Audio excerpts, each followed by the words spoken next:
Hi, Amanda Parker here with this week's Tip Tuesday. Let's talk about making offers. So sometimes we may view a property where we love it, it checks all of our boxes, but the one thing holding us back from offering is the list price. Maybe it's just too high, maybe it's above your budget, maybe the property is listed for more than what you feel is worth paying for it.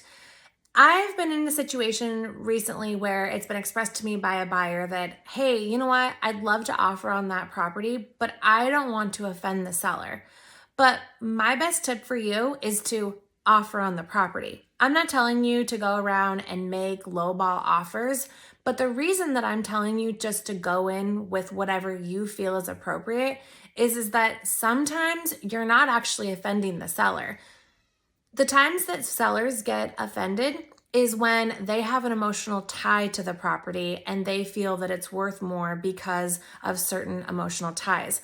But what we need to remember at the end of the day, that no matter what, this is a business transaction. And that seller might not think that your offer is offensive. Maybe that seller doesn't have any emotional ties to that property that they're trying to sell. And maybe they look at it that this is just a business transaction and I'm willing to negotiate, even if it's their personal home. Sometimes, even if it's their personal home, they don't really have an emotional tie. Maybe they bought it for an investment and they are just looking to sell it and move on to something else. Maybe they're over the emotional tie that they may have to it and are ready to just move on and sell. So, before you have the feeling of being afraid of lowballing a seller hold you back from offering on a property that you really like, think twice.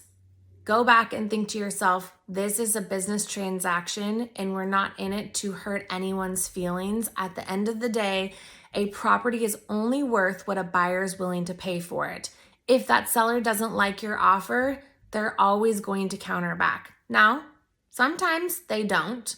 And that's fine. Maybe it's just not the property and you make a better offer or move on or go back to it later.